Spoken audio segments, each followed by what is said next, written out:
여러분, 성탄절을 맞이하여 오늘은 동정녀 몸으로 오신 이 육신으로 올 수밖에 없는 예수님에 대해서 살펴보고, 내일은 성탄절을 맞이하여 부활하시고 아기 예수로 오신 예수님이 부활하시고 성천하셔서 어디에 계시는지 우리 예수님에 대해서 살펴보면서 은혜를 나누도록 하겠습니다. 오늘 제목 말씀 같이 한번 읽어볼까요? 말씀대로 이루어지이다.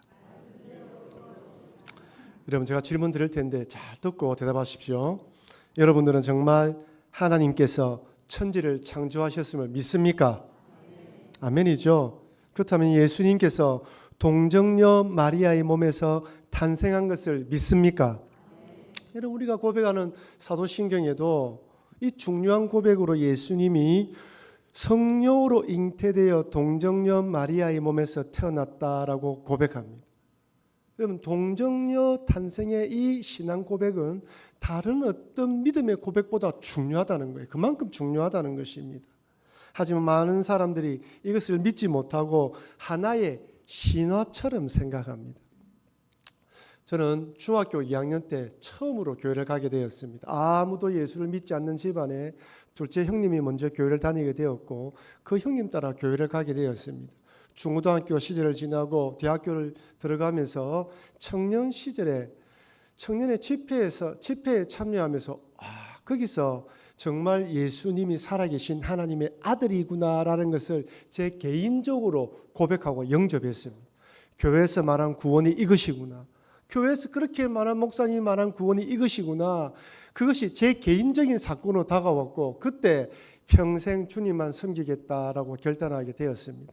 그런데 그렇게 예수님을 구주로 믿고 난 뒤에 제일 먼저 제 마음에 걸린 것이 바로 제 아버지 제사였습니다. 제 아버지는 제가 고등학교 3학년 때 돌아가셨습니다. 제가 교회를 다니면서도 그냥 집안에 문제를 일으키기 싫었고, 뭐 저라는 거 한번 어땠어? 라는 생각으로 계속 제사를 드렸습니다. 그런데 예수님이 하나님의 아들이라는 사실을 알게 되고 영적 눈이 뜨이니까 그런 것이 의미가 없는 거예요. 제사 지내는 것이 아무 소용이 없습니다. 아무것도 아니라는 걸 발견하게 되었어요. 그런데 또 그 주간에 아버지 제사가 있었어요. 갈등이 되었습니다. 제 마음속에 이번 한번 넘어가고 다음번에 부딪힐까? 그런 마음이 들고, 아니야, 이때 결단해야 돼라는 생각이 들기 시작했습니다. 어떻게 하면 좋을까? 저희 큰형이 저보다 6살이 많은데 참 무서웠습니다. 아버지보다 더 무서운 형님이 있죠. 어떻게 하면 좋을까? 고민하다가 마음속에 편지를 써라라는 마음이 들었어요. 그날 아침에 일찍 일어나서 식사하기 전에 편지를 쭉 썼습니다. 형님, 이제 저는 예수님을 구주로 믿게 되었습니다. 내 대 이후부터는 우리 집안은 예수 믿는 집안이 됩니다. 내가 아버지가 예수 믿는다고 하면서 내 태어날 자식에게 예수님을 전해야 되는데 제사 드리면서 절은 할 수가 없습니다. 그렇다고 아버지를 잊어버리는 것은 아닙니다. 아버지를 생각하면서 저는 기도를 하겠습니다 라고 편지를 쓰고 저는 형님에게 드리고, 형님은 출근을 하고 저는 학교를 등교했습니다. 저녁이 되어서 온 가족들이 모이게 되었고, 큰아버지와 사촌 형님들도 다 집안에 모여서 식사를 하게 되었습니다. 그때까지 저희 형님이 아무 말이 없었습니다. 시간이 되어서 온 가족이 제사상을 차리고 둘러서 있는 가운데 갑자기 큰형님이 한마디를 하기 시작합니다. 큰아버지, 그리고 우리 가족들, 우리 경동이는 예수 믿는다고 하니까 이제부터 절하지 않도록 하겠습니다. 그러면서 경동이는 뒤로 빠지라, 그런 이야기를 하시는 거예요.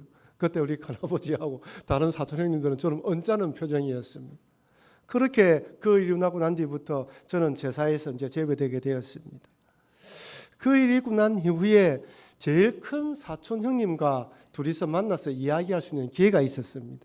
그때 그 사촌 형님이 정말 진지하게 저에게 물었어요. 경동아, 남자를 모르는 여자가 아이를 낳을 수가 있나?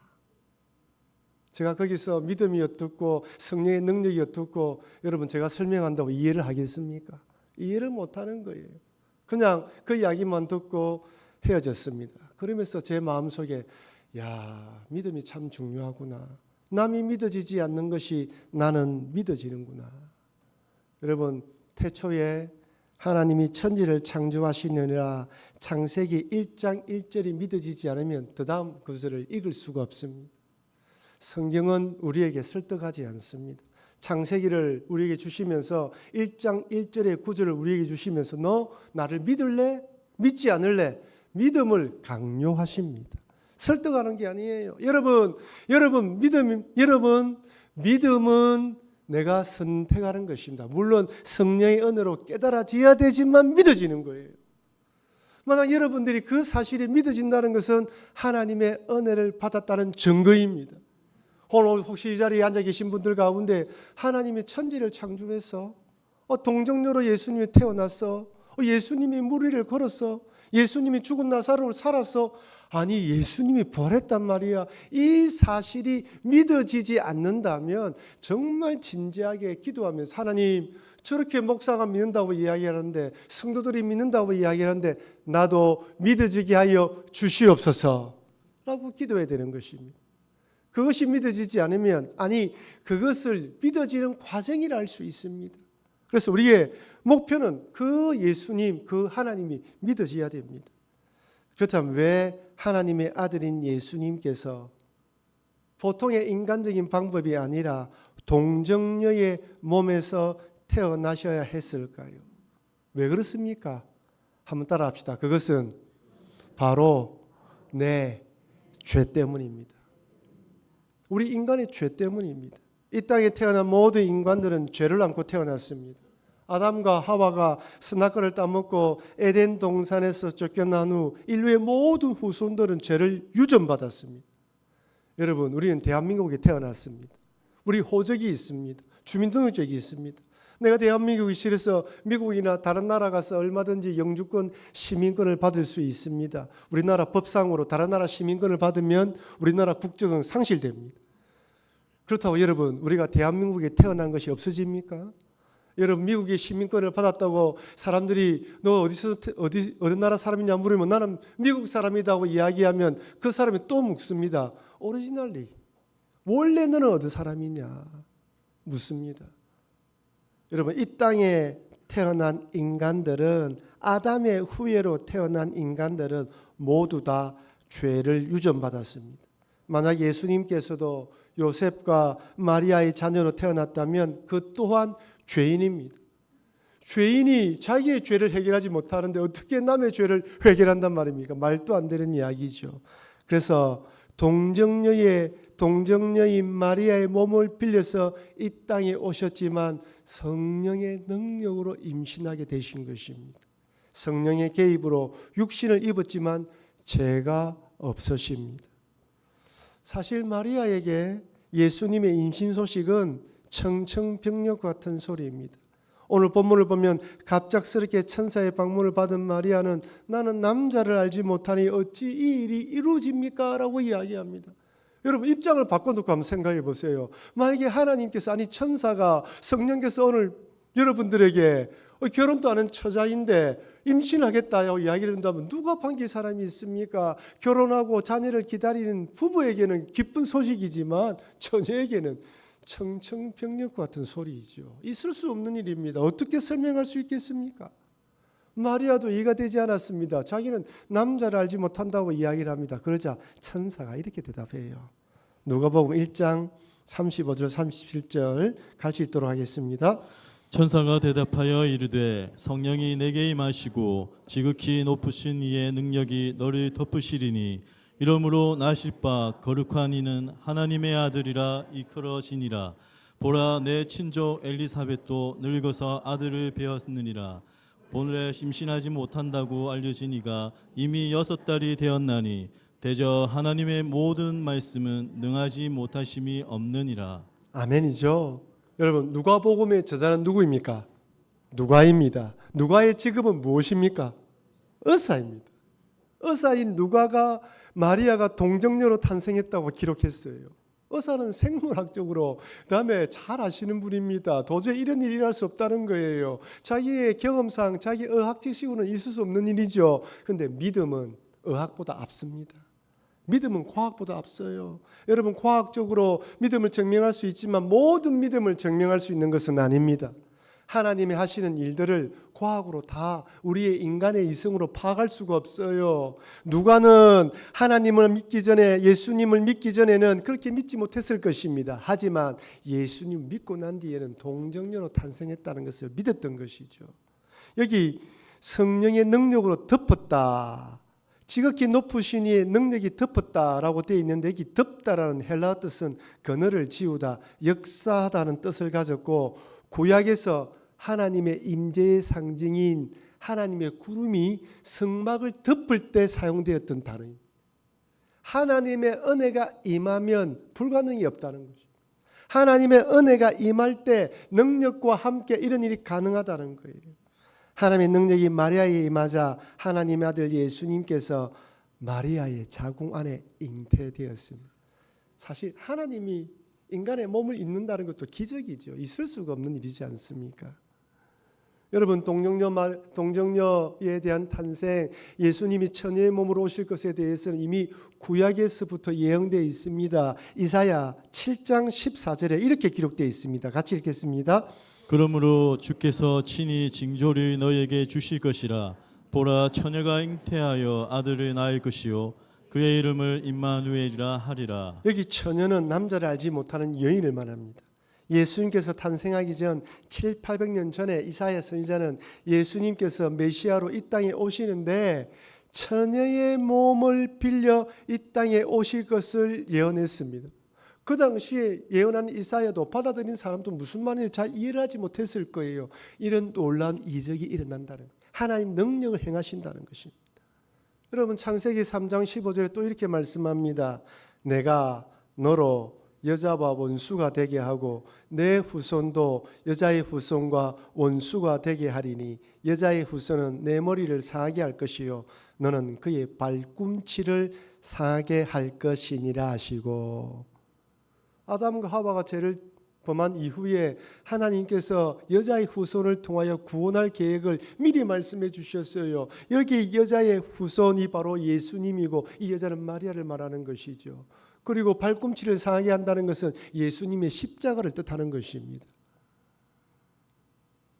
그렇게 구약에 예언되었던 메시아가 예언대로 마리아 몸을 통해서 이 땅에 오셨습니다. 그러니 성탄절을 맞이해서 성탄절을 맞이해서 죄인들을 구원하기 위해 이 땅에 오신 예수님을 기뻐하며 감사하고 즐거워하시는 여러분과 제가 되기를 바랍니다. 세상은 성탄절에 대한 목적이 없어요. 우리는 이 성탄절이 주님의 성탄을 축하하는 데 목적이 있습니다. 그런데 여기서 멈추면 안 돼요. 오신 예수님, 나를 구원하러 오신 예수님으로 감사하고 그분이 부활 승천하셔서 다시 오실 것을 말씀하셨습니다. 그 성탄절 기간 동안에는, 이 12월 한 달 동안에는 오신 예수님께 감사하고 다시 오실 예수님을 기대하며 믿음으로 살아가는 것입니다. 근데 여러분, 예수님께서 이 땅에 오시는 것도 철저하게 낮아져야 했습니다. 여러분 어떻습니까? 세상 사람들은 낮은 곳으로 가기 원합니까? 높은 곳으로 가기 원합니까?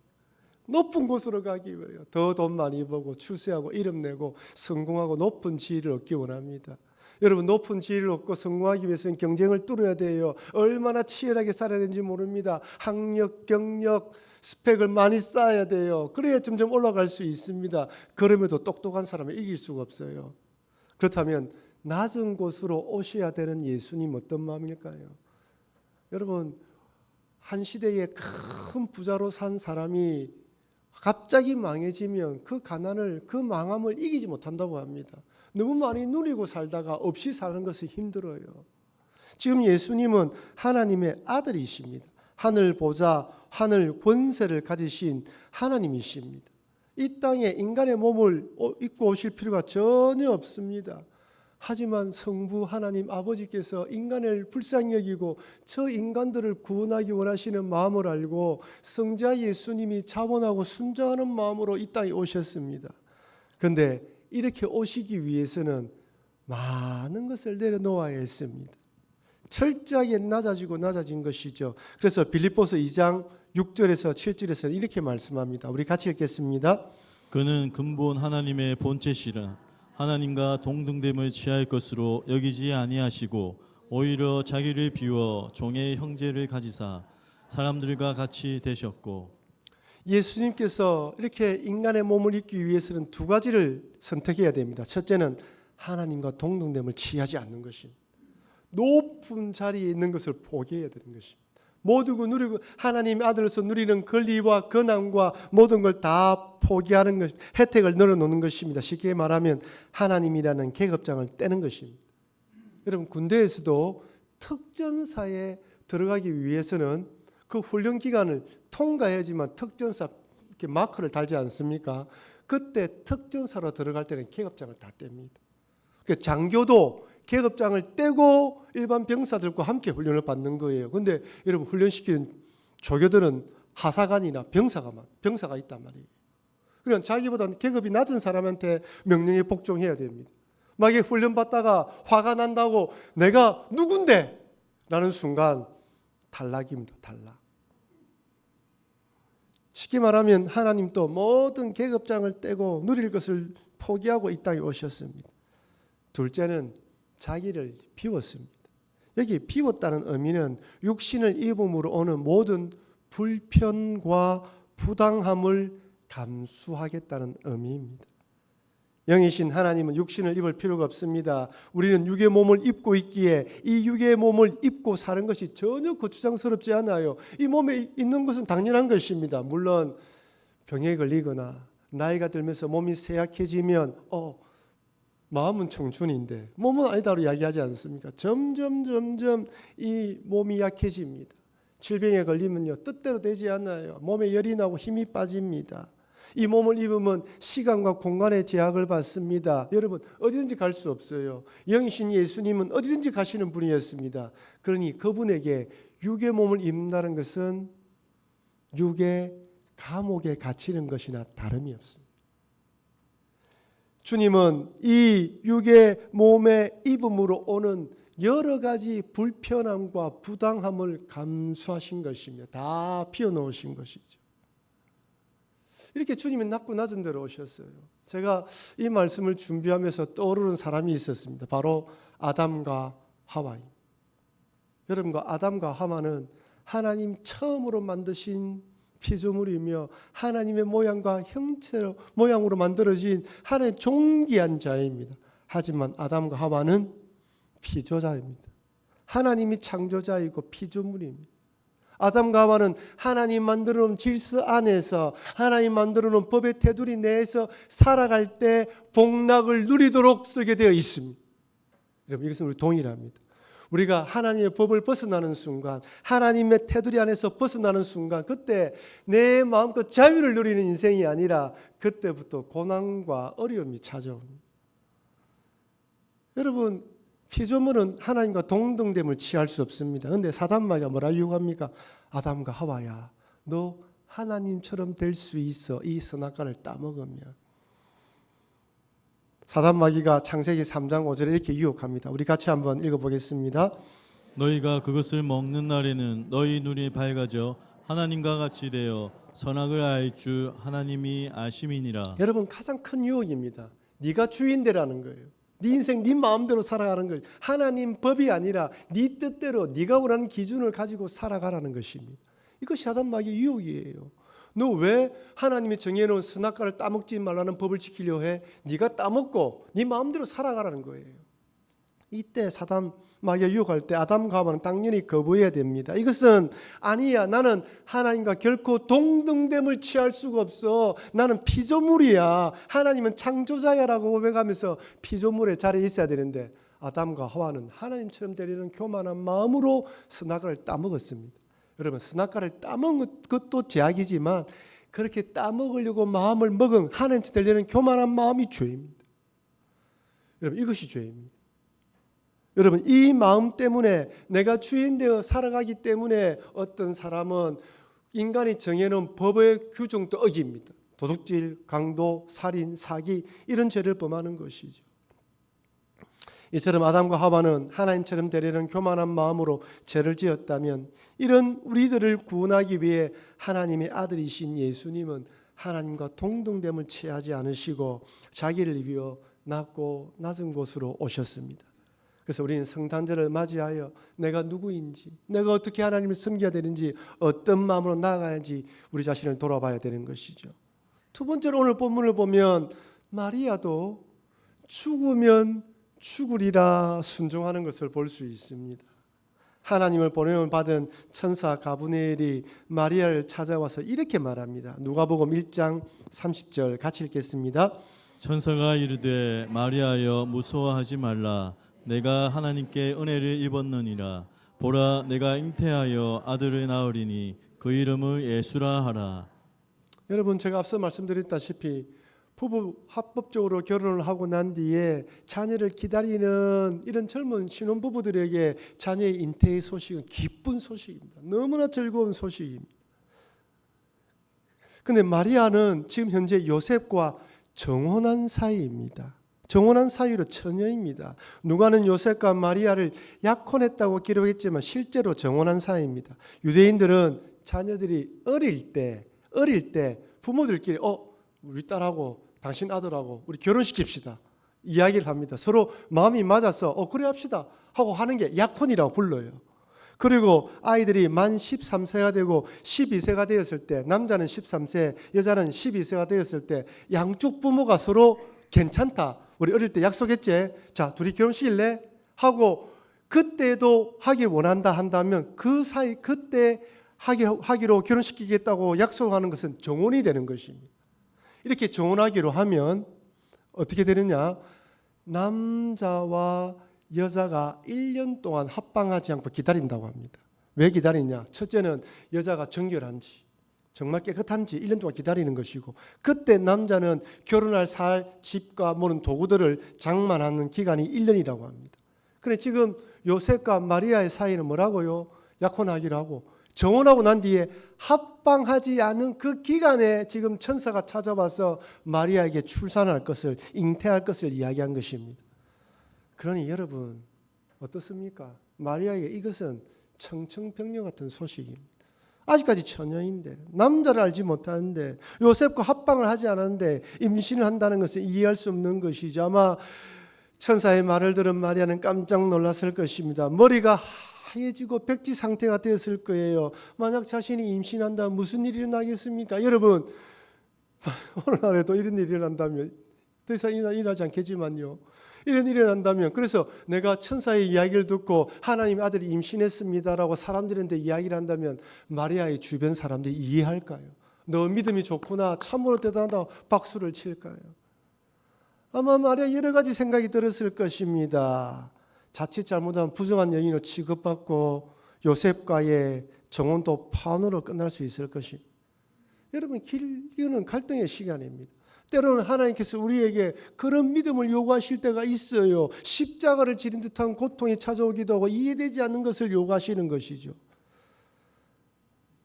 이때 마리아가 이렇게 대답합니다. 누가복음 1장 38절 같이 읽겠습니다. 마리아가 이르되 주의 여종이 오니 말씀대로 내가 이루어지이다 하매 천사가 떠나가니라. 여러분, 우리 한글 성경에서는 해석되지 않았지만 헬라어 원문에는 이두라는 감탄사가 앞에 있습니다. 즉 보라 이런 말이에요. 그러니까 누가가 이 구절을 적으면서 보라 마리아가 이렇게 주의 여종이 오니 말씀대로 내게 이루어지이다라고 고백했다라는 감탄문으로 적은 것입니다. 여기 여종이랄 때 이 여종이나 헬라어가 둘로스입니다. 결코 주인의 뜻을 거릴 수 없는 하느라는 뜻이에요. 나는 주의 종입니다. 무슨 말을 하든지 주의 뜻에 따르겠습니다 라고 고백한 것입니다. 여러분, 왜 예수님이, 왜 하나님이 그 낮고 낮은 나사렛 동네에 살고 있는 마리아를 찾아가시는지 그 이유를 알 수 있는 대목입니다. 어린아이에 불과했지만 그만한 믿음을 가졌던 것이죠. 여러분, 은혜의 역설이라는 말이 있습니다. 주님이 은혜 주신다, 은혜 베풀어 주신다, 복을 주신다라면 우리는 어떤 생각을 합니까? 뭔가 물질적으로, 사회적으로 길이 트이고 앞길이 열리고 잘 되는 복만 생각합니다. 하나님께서는 그렇게 주시는 분이고 또 그렇게 믿고 있습니다. 그런데 여러분, 때로는 오늘 본문의 마리아처럼 도저히 순종할 수 없는 그런 결단을 요구하시는데 그 뒤 배후에는 이런 하나님의 놀라운 은혜가 숨겨져 있을 때가 있습니다. 그래서 우리 삶 가운데에 은혜의 역설이 언제든지 있을 수 있다는 거 잊지 마시고 주님을 바라보시는 여러분과 제가 되기를 바랍니다.